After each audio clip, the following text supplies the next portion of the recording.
Staffing issues. If you own a gym, you're going to deal with them at some point. Today on Run a Profitable Gym, we're going to talk about how to get through the hard parts and come out stronger on the other side.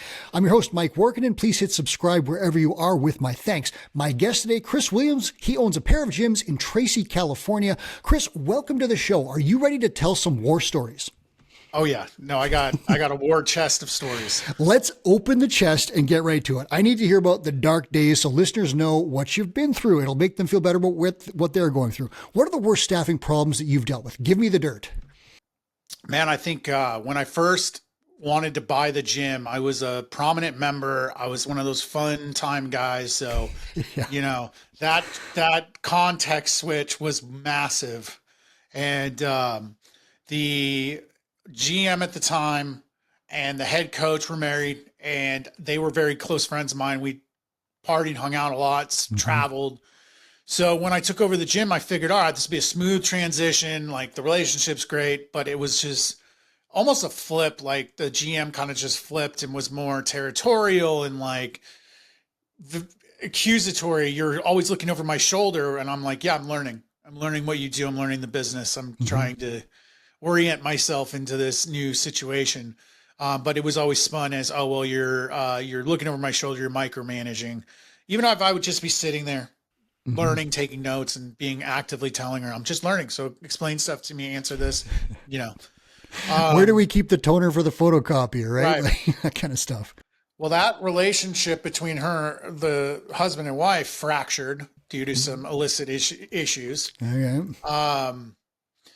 And then suddenly she quit, he quit, and she wanted a party, right? To like commemorate her time. Behind my back, he threw the party and coached it, which was like, made it look like I planned this as like an FU to her. Oh. Yeah. So this whole thing happened behind my back. It was a him getting at me, her getting right, but also getting at her. And it was just, so I just kind of let my guard down a little too much with people that I thought were close friends. And it turned out to be kind of a disaster. Yeah. So you're coming into this, you're just trying to figure out a business, but you're going from the fun guy to the boss, and you got to sort everything out, but you can't because you've got like things going on in the middle that you can't control.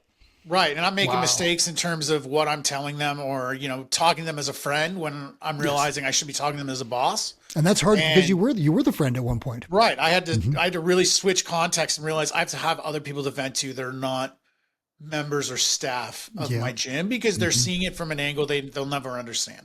This is so common because we all hire our friends. Yep. Yep. Or you inherit a gym that all your friends work at. That's the other one right there. So did you manage to, we'll get to the sorting things out thing. You got any other good ones in there that were gnarly?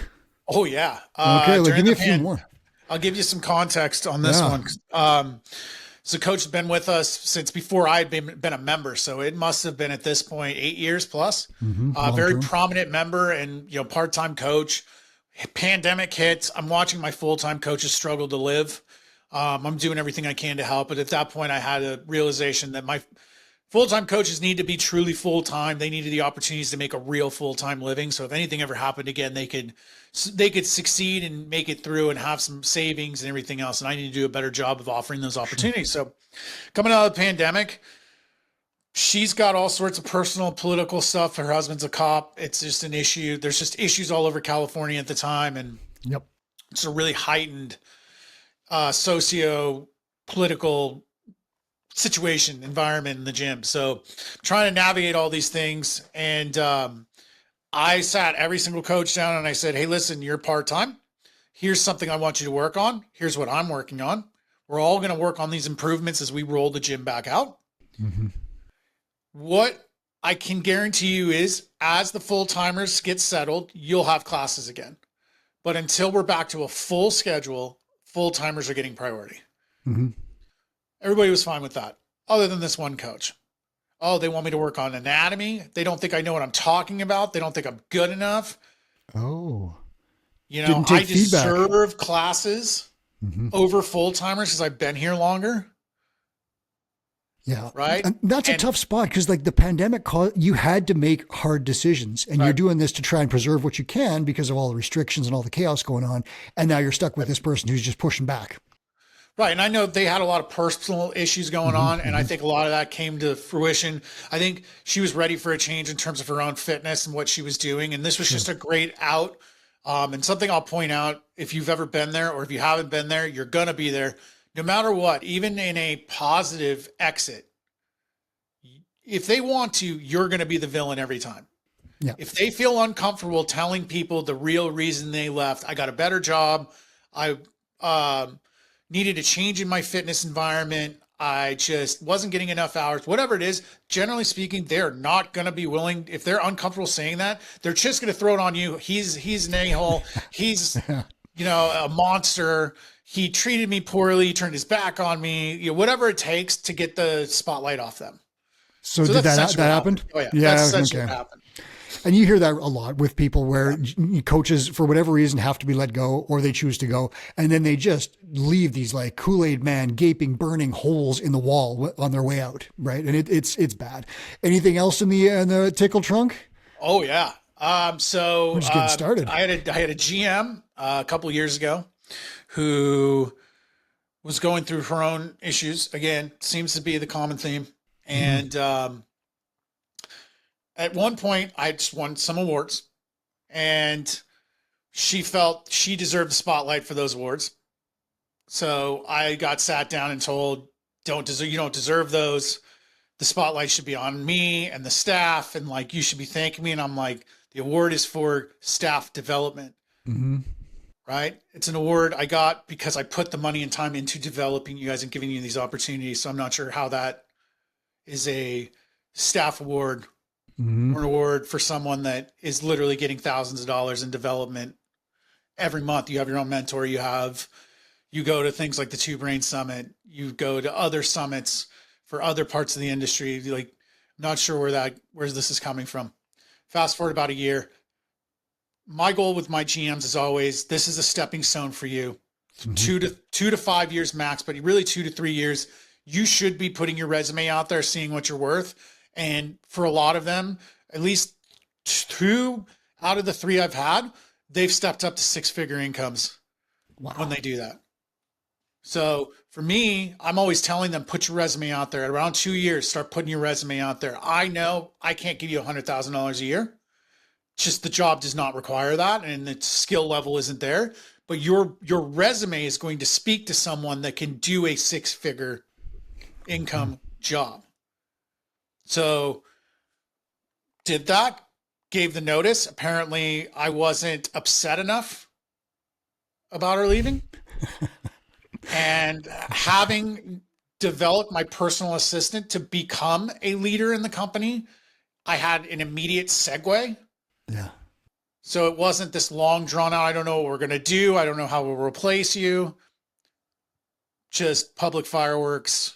Oh. Yeah. Okay. So that's 3 of your many stories of just negative stuff. And listeners, you probably have your own stories out there or you've heard of stuff. I have heard so much stuff. When I put this post up asking who's in our Tinker group, who's dealt with staffing problems, we got a bunch of crazy stuff in there. Everyone's dealt with it. You are not alone. You're not the only person. Our most successful gym owners, that's the Tinkers. They are, millionaire gym owners essentially running very profitable enterprises. They've all dealt with staffing issues. It's part of the game. HR is a difficult thing. So you're not alone. And we're going to talk about some solutions for some of this stuff. Chris, talk to me about, like, when you were going through these tough times, how did you feel about your business? And then how do these problems affect clients? Because let's really talk where the rubber meets the road, because the clients have to be happy. And if they're not, you got an even bigger problem than staff problems. What I've found countless times, that I mentioned the 3, I've probably had at least 20 other member or other, ego situations. What I've come to find is people are, what I call front page news chasers.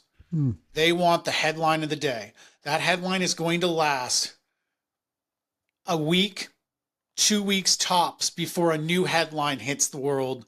And they're all running to flock to gawk at that new thing. And, I always use this example because it just blew me away. We'd be in a CrossFit owner Facebook group.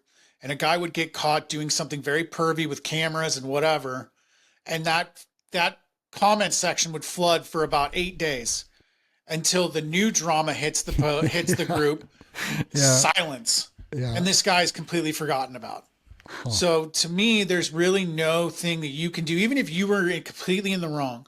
There is nothing, unless it's something super egregious and like what that guy did with the bathrooms and the camera. It's like, if it's nothing egregious, if it's just simple human error, or maybe emotions got the best of you, or they're just in their own fields and making you out to be a monster, you just got to weather it for a little bit. And that next headline's going to hit, and then this is going to be forgotten about. It's old news.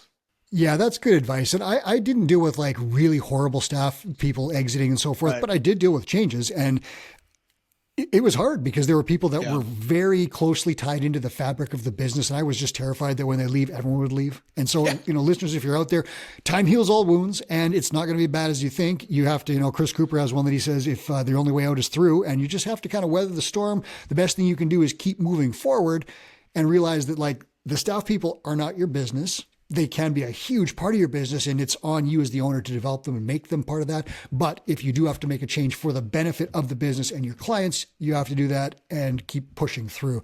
Let's talk a little bit about that. You talked about being a new gym owner and so forth. What was the first step to solving these staffing problems, and how did you find the courage to take it? Because it is hard. HR is not up my alley. I struggle with it. Many people do. So first thing I did when I bought the gym was I realized everybody was being paid the same, regardless of their skill level, certification level, education, etc. So I created a tiered system. I borrowed one from Jason Kalipa. I went searching through the doldrums of the Facebook groups and found everything I could and kind of compiled my own version. So people had a ladder of achievement. They didn't feel like, all right, now I'm a coach. That's it. There's no more. I can't grow. There's no reason to get better. The first thing I instilled was we have a growth mindset here. Everybody should be constantly growing. I offer continuing education credit up to $1,000 for my top tier coaches. Because if you're at that level, your education is much like you're going to really high level certs to get any new information. So I want to make sure they feel like it's valuable to do. And, that really helped. It kind of flushed out those people that were happy to just be here with a free membership and like work out with their friends, because they just end up working out in class if there was all their friends. And, it just ridded us of the amateur belief system and allowed us to bring in a fresh wave of professionals that clearly did not fully separate itself until after the pandemic. So would it be fair to say that systemizing and professionalizing your business was the first step to starting to solve staff problems? Yeah, not to say to the old owners to give them credit. It was very professionalized. There was just certain parts of the HR that needed work and elevation, because I could see that people were very much in that like cruise control mode. There was no need to get better. There was no need to improve. There was no need to professionalize, because the money's never getting better. It's never going to change my worth. It's never going to change what's expected of me. When you bought the business, were there documented roles, responsibilities, and contracts and everything? There was some expectations and basic guidelines. But when I created that tiered system, I was able to elevate that and make it more specific based on your role, based on, you're a level 1 CrossFit coach. You want to get paid more. You have a couple options. You can go get your CrossFit level 2, or you can coach X amount of classes a week. Elevate the amount of classes you coach, because now you're increasing the value of your time, because you're helping me make sure I'm not constantly scrambling to cover. Did you do any real work after that to start looking at like roles and responsibilities and like clearly making adjustments there? And then the other question after that, so you've done that. How did you put in like staff evaluations and a regular schedule, that kind of thing? I wish I would have. Not until I got with Two Brain did I realize how important that stuff is. As very much a visionary, like 95, 98 on the visionary scale. I think it's the integrator visionary scale. Like I'm up in the 90s, and my GM is up in the 90s as an operator, so we balance each other out. I'm generally up in the cloud, so things like reviews and consistent coaching and consistent management wasn't in my toolbox until I went out and got mentors to help me, realize these things are important. Well, let's dig into that. And that's like, how does a mentor fit into this plan? Because again, you came into this, you bought this business, you had to sort out some stuff that was gnarly. And I didn't do that. I didn't buy it. I started one, but I didn't know anything. I had no clue what I was doing. I could teach a squat and that was about it. And I got myself into trouble as well. So where does a mentor come in and how does that help you then solve, prevent staff problems and create careers? I think it's a lot about finding someone that's carved a path you're trying to walk.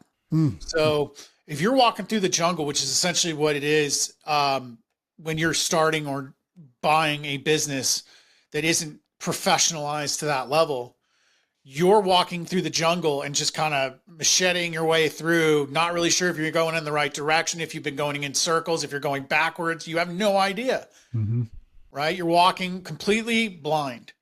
When you get a mentor, they kind of pull the foliage up and go, hey, look at this path that's already been carved. Why don't you go this way? And then it's you get way to those easier and forks. shorter. Yeah, you go these forks in the road and they go, well, you could go that way. And I support you if you do, but I would recommend exploring this path. And here's why, because here's what I've seen during my years and how I got to where I'm at. So it's just a lot of it's a lot of guidance.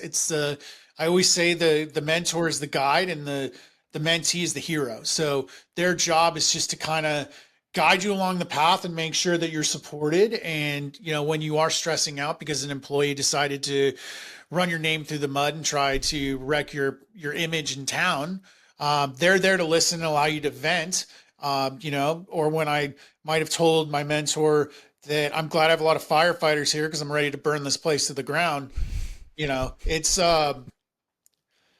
It's good to have someone that can go, yeah, it's a good idea, but why don't we try maybe going for a 30-minute walk and then see if you still want to burn it to the ground? It's a good idea. I'll go, So sometimes it's little things. Sometimes it's bigger, like, hey, we need to completely change your pricing and delivery of your sales.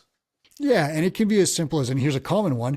You can trade a membership for part-time coaching, or you can document roles and responsibilities and create a fair hourly rate that then you pay to those coaches, and you build this into your profit and loss statement so that these costs are accounted for in a very clear way. So at some point, if you want to offload more of the roles or the classes that you coach as the owner, you can do that because the price and these costs are built in. Stuff like that, where because I ran into problems with that, where I hired all my friends at the beginning. It's like, these are the best people, send them across for level one. And they turned out they were great coaches, but they only coach, say, 8 classes a month or something like that, which isn't a bad thing, but it's hard to build a business without a stable presence of staff. That was me originally, but I couldn't handle the volume of that. So I had to start pushing stuff out elsewhere, and I didn't know how to do it. I also didn't have the funds to do it because everything was traded for free. Membership. I had I didn't pay myself. It was a disaster. So a mentor can help you see these things right away and say, wait a second, we have to take a hard look at this and make sure that we take the right steps so that you end up in the right spot.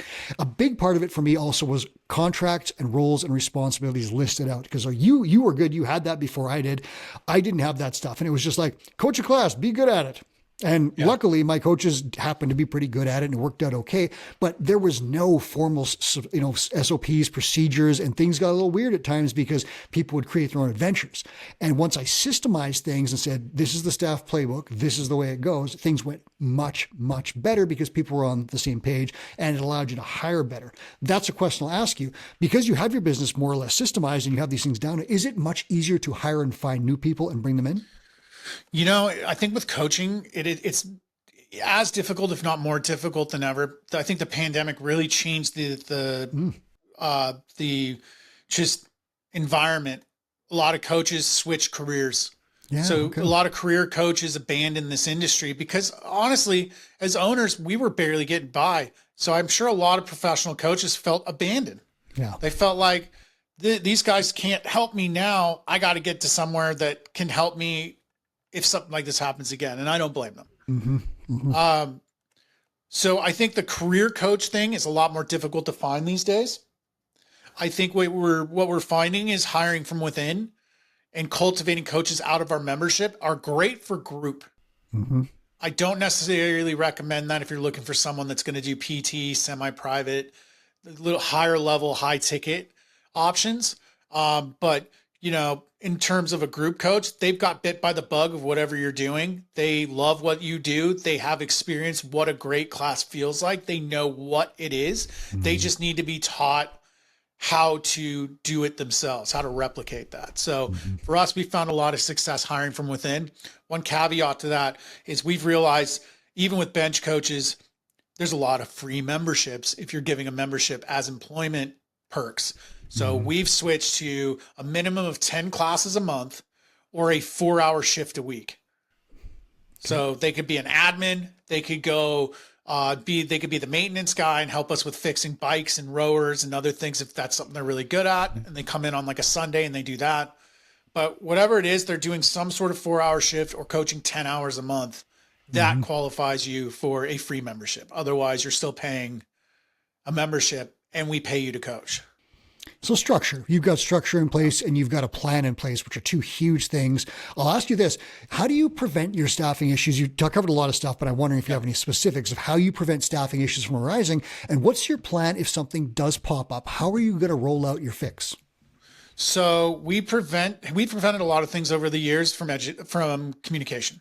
Roadmap meetings, constant communication. But the number one thing that I think everyone struggles with, myself included, is taking action when it's a little tiny ember, right? It's a little tiny hot ember. Yep. Go walk up, have that, what you think is going to be a really difficult conversation that we've played out in our head to be a massive issue. And it generally turns out to be, oh, my bad. I didn't even realize I was doing that. I'll get that corrected. Thank you for bringing it to my attention. And it's done. And that ember's out. But you let it sit there and then it catches a little bit of grass and then it catches the tall yellow grass. And then you've got this massive fire and it's spread to other people who are now pointing at each other going, well, you didn't tell that person to do that. Well, that person does that wrong. And that person, because now you've got them on the defense because you're pissed and you're probably coming at them from an aggressive standpoint rather than a caring one. So for me, that's the number one thing is take action early. Nip it in the bud as fast as possible. Yeah. And do you do that on the fly or do you have standardized scheduled meetings with coaches? We have standardized scheduled meetings, but at the same time, if something is going awry, I don't have a problem walking in and just going, hey, I noticed you're not wearing a CFT shirt. Did you just forget it? Is it right? Oh yeah, I totally forgot it. I promise, like this is a one-time thing. It won't happen again. Cool, no problem. They're aware, you're aware. If it happens again, obviously it gets a little bit more serious of a conversation. But sometimes it's just as simple as like letting them know that you saw it and them getting the chance to let you know that they're aware and that they care. So there's no awkward silence or uneasy around each other because you're both kind of afraid to broach the subject. I'll give you a shameful example from my own past. We had a back door from a parking lot where I'm here. It's cold and crappy. So there's always like in winter, it's like dirt and muck and salt and whatever and sand. So people would come in the back door, the coaches, they'd walk across the training floor and turn off the alarm and open the front door. And they would inevitably leave these gigantic, ugly footprints and leave muddy boots in stupid places. And I could not bring myself to step on that ember. Instead, I got passive aggressive and I drew giant chalk circles around the feet and said, stop doing this and ridiculous stuff like that. Just shameful.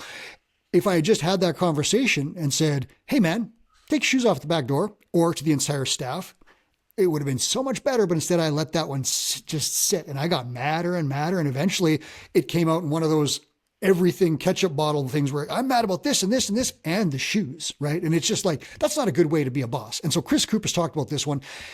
Have these regular meetings with your coaches. And Oscar Johed, one of our mentors in Sweden, gave another tip saying, tell them at every single meeting, you'll give them something to work on.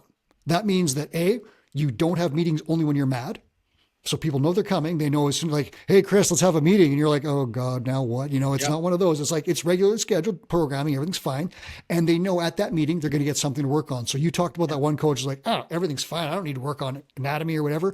They know you're getting some piece of feedback to make you better because continual improvement is part of our mission here at this gym, something like that. So those are two huge things. Do you have regular staff meetings, Chris? We have a quarterly all staff meeting. So everybody comes together. We do lunch. We break things down. I talk about the quarterly focus. And then we're bringing back, now that we have a new head coach in place, we're bringing back monthly coach meetings where they'll do we'll have somebody come in and do a development talk. So it'll be like a talk. Like we have a coach coming in tomorrow, Saturday, that will discuss semi-private, like programming, retention, because that's all he does over here at my other gym, Altamont Performance Lab. So he's an expert on this. He's been doing personal training for 20 years. So he's going to come drop knowledge on our CrossFit coaches who aren't as comfortable with programming for a private or semi-private strength focused client. They're not as comfortable with how do I retain someone and keep the communication positive and fun for 60 minutes with just 1 or 4 people versus 15. So we're starting that cadence. We do monthly staff, non-mandatory staff dinners. So I will either take them out to dinner somewhere fun, or I'll host a dinner at my house. Like I love to barbecue, so I'll host them at the house. One of my other staff just bought a cool house with a party backyard, so she's inviting them all over her house for one in July. So yeah, we try to do that every month. I like the non-mandatory part where it's like, this is just a casual thing. You want to come, cool. If you can't, no worries. But it's a team building. I like that a lot. And then you mentioned it before. I just want to confirm it. Career individual stuff. How often does that happen? Or performance reviews? Roadmaps are probably every 90 to 100 to 6 months, depending on where they're at. We try to at least get it twice a year. For our newer staff, it's probably every 90 days for the first year, just to make sure that, like, if they're improving rapidly or if things aren't working, we can kind of, the old proverbial get them in the right seat if they're in the wrong seat. Because a lot of times we have the right personality, that we just have them in the wrong seat. So we need to be able to be flexible and get that done quickly, so we can keep these right personalities and right attitudes, and just get them somewhere where they're more, functional. So 2 to 4 times a year, you're meeting with the coaches. And does that include evaluations in there as well? Or is that something you do separately? So evaluations, we're planning formal evaluations every 6 months for a year. Yep. Okay. And then, I think my head coach said she's going to do informal monthly. So just poking in, giving them some feedback. If they have something really, really glaring that they're working on, she's going to be more formal with her reviews to make sure that they're improving rapidly. We also have a coach that's the head of coaching development. So if it's something really glaring on the coaching side, they'll go work with him to specifically improve that part of their game. But for the most part, our coaches, it's a lot more of like, hey, you're getting to people 2 times a class, get to them a 3rd time. Just be more aware, be more mindful of your time management. And or maybe they're afraid to cue the veteran people that can lift more than them, or maybe they feel like have better technique. And I always tell them there's always something you can give them, always, even if it's a joke, like, hey, your left foot's a fraction of an inch ahead of your right. Go ahead and clean that up. They find that funny. They get it. They know what's going on. They know you're trying to find something, and they appreciate it.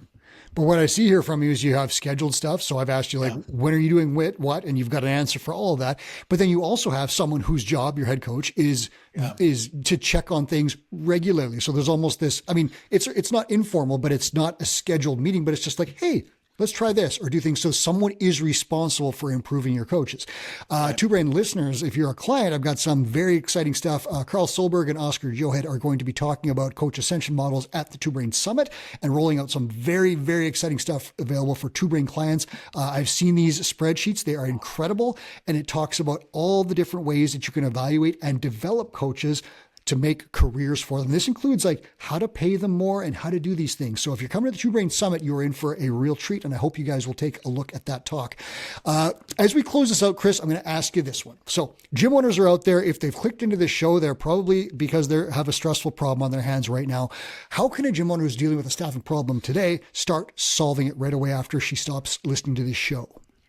Prioritize the importance of that situation. So for us, naturally, we're going to put the most intimidating conversations at the bottom of the list and try to hide them and bury them as far down as you can go. Yeah. But realistically, you should be starting with the hardest conversations at the top of your list, because a lot of times those are the ones that are causing 80% of your problems. Rip the Band-Aid off, eh? Right. Because if you rip the Band-Aid off, you might find it's a festering wound that's literally causing all of your problems. and getting this one thing done all of a sudden alleviates 80-90% of your stress about all these things on your list. And you realize, oh, I've just got a couple real easy conversations left. Mm-hmm. And I don't think we realize it because we kind of just put our blinders on and, hope for the best with these things. Yeah. And if you're like me, if you're avoiding something and you're putting stuff in front of that, you're not giving your full attention to the stuff you should be focusing on because it's just solely there to get in the way of the stuff you should be doing. Are you very direct? Like when you talk to someone, staff members now, does that get easier? Like is it easier to step on that ember and just say, hey dude, this is wrong. Can you fix that? Or is it still that squidgy, got to work yourself up for it? So it's a little bit of both. I'm fortunate that I have a management layer in between. So I don't have a lot of these like simple conversations anymore because I really am not in the day to day as much as I used to be. Nice. But when it comes down to like higher level conversations, or even I have to have these conversations with my management team. Right. Your management team is not you. They're not perfect. You're not perfect. These same things, I still have to manage them, and I still have to be like on top of things that I can't allow to slide. Like, hey, communication's not where it needs to be. I'm noticing texts are falling through. What can we do to systemize this and fix it? Or what was the most recent one? I think we were just having some issues with billing and things falling through the cracks. And hey, are we calling these people? What are we doing? A lot of times it's just a question. If you frame it as a question rather than a, hey, you're doing this, it's a, hey, this is going on. What do you think? Is there something we can do to get better? That's a good one. That's much less confrontational. Right. If you approach it from a care versus confrontation standpoint, you're going to get a completely different response. You're not going to put them on the defensive. You're not going to put them in a position of like, all of a sudden they're in fight or flight. They're thinking, I'm about to get fired. Like this is going to go terrible because they think the same way you do. We're all human. We all go to the immediate worst case scenario. So if you're putting them in that confrontational space, they're immediately going, I'm about to get fired. So screw it. I'm going to let them have it. Yeah. And that's when you start getting holes burned on the way out and so forth. So I think the best plan here for you listeners is if you got a staffing problem right now, address it head on, get it out of your way so you can get back to growing your business. If you're struggling with that badly, I'd encourage you to use the link in the show notes, book a call and talk to a great mentor about it. What you do there is you're going to get everything in your business is going to get analyzed, including staffing problems, and a mentor can show you, as Chris said, this is the path I think we should take. Here are your options. This is probably the preferred one. If we go this route, this is how you do it. It's a step-by-step plan that helps you systemize your business, get the right people in the right seats, and then help them improve through mentorship because you will become a mentor to your staff, and then build a business where coaches have great careers and get great results for clients. It's a whole system. Christy, it worked for you, correct? Oh, absolutely. Yeah. Our revenue's through the roof. I have the right team in place. I am almost completely removed from both of the businesses. So, I'm living the dream. And this is after coming in right now. Yeah. And this is after coming in with fires to put out immediately as an owner. Oh yeah. Yeah. No, Thank you so much thanks so much for being here, Chris. I appreciate your time and sharing your war stories and your solutions with gym owners. My pleasure. Happy to help, Mike. Thanks. That was Chris Williams. This is Run a Profitable Gym. Thanks so much for listening. Please hit subscribe on the way out with my thanks.